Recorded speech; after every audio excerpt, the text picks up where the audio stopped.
look at Aaron Glenn some more. Yeah, right. Because he drafted Aaron Glenn. Yeah. But when that topic comes up and you just see the mistakes really recently, and we go all the way back to Cleveland, and they have the movie Draft Day. Yeah. And I've said this before, and right at the very end, Costner makes the right decision in the movie. But in real life, not Hollywood, they drafted Johnny Manziel, the same team. Yeah. And I think you have to pay attention to typing and when you're looking at the health of players and you're looking at the size of players. And Tua is just one example. We're going to see it again, I think, this upcoming year. There's another quarterback coming out of Alabama that's not going to be prototype. Yeah, so does he walk on water? Well, he did this weekend. Yeah. So I want to pivot then to Sean, and this is where you're so valuable. So I tend to, with a quarterback, now Pickett didn't go top 10. It was later first round. I tend to look for something that's unique. Herbert's size. Yeah. 6'6" and moves. Josh Allen's size. Mahomes aren't. And then I look at Kenny Pickett, I'm like, I'm not sure what's unique. But then I've watched him in these games, and he's just chops wood. He stays in the game, and then he makes a play or two late. Yeah. There's something there. What do you see with him? Well, I see football intelligence. I see someone who processes quickly. Okay. He certainly has it. When we try to find those intangibles with his teammates, you can tell, you can watch a quarter of a game and tell his teammates think he's you can see that. Yeah, you can see that. You can see Mike Tomlin when he came off that after that play, just like Kenny effing Pickett. Right. And so, and then lastly, when you share a building, which is unique, right?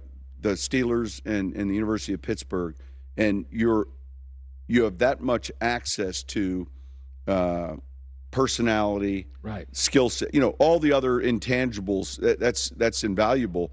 But yeah, I think, look, there was a reason he dropped some, and then the cost of doing business changes a little bit, but they weren't forced to start him or play him this year. They arrived at him, where we see so many of these teams that take someone so early that and they feel they have to play him. Yeah, absolutely. Kyle Shanahan in San Francisco. Yeah. Are they the same team if Trey's still there as the starter? Yeah. I don't know that they are. Because I see Jimmy a little bit closer to Purdy. Right. And I think that's complemented what they do. So it's a hard position to evaluate. I mean, it's difficult when you start counting the misses. And then I would also say matches, because if the better ones are getting taken early, the problematic teams are drafting early. And so how many have gone to problematic teams that we've not really heard from again, or they don't come back till later on? That happens too. Sean, I've thought about this just from an accuracy standpoint through the years. If you really want to be accurate with quarterbacks, guessing, I've thought about this because I made a lot of mistakes through the years, had some hits, had some misses. Sure. Is that outside, the question becomes, are they good enough to overcome nonsense? I always thought Andrew Luck was and Trevor Lawrence. Those are now Elway probably was. But in the last 10 years, there have been two guys that I looked at and I said, I don't care where they land. Two. Now, it's easy to say Mahomes now, but I didn't know that. Yeah. But I look at these guys. I look at C.J. Stroud and Bryce Young and Will Levis, and I don't think they are. So much becomes location, coach, sensibility. And I think Kenny Pickett's got a big advantage, is they're not going to pay him for 4 years. So the defense is already good. There's stability. 100%. He's going to succeed because and they draft and develop players well. The guy he's following was a great example. Ben sat in the draft room, threw his cell phone down at the table. He felt he fell a little bit. Yeah. And he went to Pittsburgh. And he doesn't even realize what's happening, but he could have been to these other spots. And Aaron Rodgers, same thing. He's a great example of it. I mean, he's a perfect example.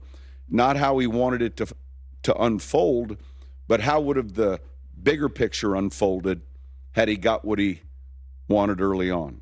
He ends up in Houston, or he ends up in, and no disrespect to some of these other places, but they've earned those spots when they're drafting that early every year.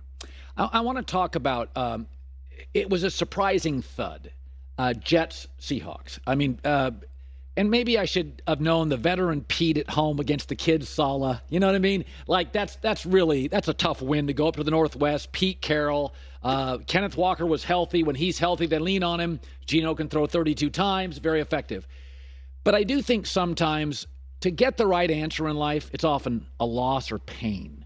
Yeah. And I did think Mike White, in this biggest moment shrinking, there was some clarity here, is that they need a left tackle and they needed a grown-up at quarterback. It's a nice roster. And I know it's painful, but I'm thinking if I'm flying back and I'm Robert Saleh, I'm thinking we gained some clarity today. Yeah. Yeah, we're not here yet. Look, we were talking about this game, and Schrager, Peter had made the comment that they feel like they've had their best week of practice yet. And when I hear that, I run. Really? I'm like, well. What's that mean? It just means I'd like to think, honestly, when Friday comes and we finish the week of practice, I feel like, man, we're ready. I can't recall a time where I thought, God, I want to redo this week. There's a process to your game planning, and there's a process to your installation. And regardless of your health, obviously your adversity, we've had a game where the night before we traveled to Carolina, all 5 running backs were out with COVID, and the running back coach. And we had a Saturday morning meeting, and it was quickly, all right, how are we going to handle who's going to be a running back? And Ty Montgomery, who was playing receiver, who played running back, said, Ty, you're going to be a running back. Yeah, so Ty moved to running back. We had an extended walk through Saturday, 2 extra periods. Did you win? We got on a plane. We flew to Carolina, and we won by 25 points. All right, so I wouldn't have told Peter we had our best week then. But generally speaking, all right, you feel like by the end of the week, hey, we're ready to go, because that's how we're conditioned and trained. Yeah. That was unique. But, so I do think I have a better feel for that team. I'm sure Saleh has a better feel for that team, as do the personnel people. And now there's some good news and bad news in that. And the bad news is, our top 5 quarterback we selected, we know more about, and it's not the stuff we wanted to know. It's not the information we were hoping to know at this time. Right.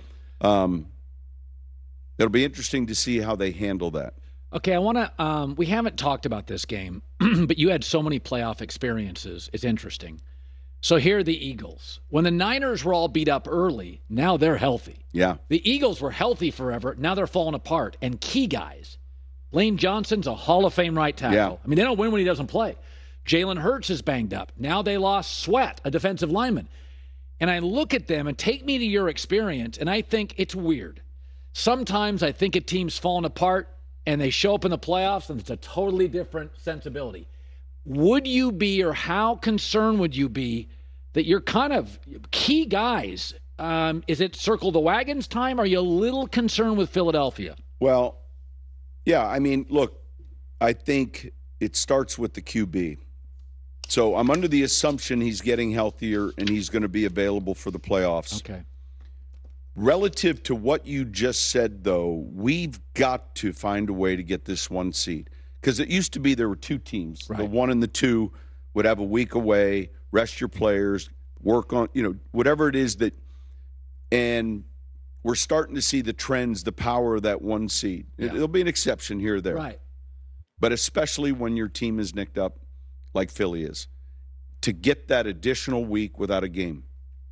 So here they are playing the Giants. And the irony of this, when you think about this. I know it. All right. This wasn't too long ago where I can't recall who the head coach was. I think it was Judge, who's counting on the Eagles to win a game. And if the Eagles win this game last week of the season, the Giants are going to be, I think, in the postseason. And he rested didn't he rest people? He took Hurts out and he put in the kid from Indiana, the 6'5" quarterback. Yeah. Come on. Yeah. He still might be there. And then rested a bunch of other players. And it was the first time our league, we've talked about this before, it's happened before. It was the first time on a national stage our league saw that and thought, wow. And it impacted seeding. And I think, how do you handle this if you're Brian Daboll this week? Well, only the head coach knows at his play. There's a lot of theories. Some Parcells would say, we're always playing to win. He'd say, I'd have a mutiny if I told Lawrence Taylor that we're going to sit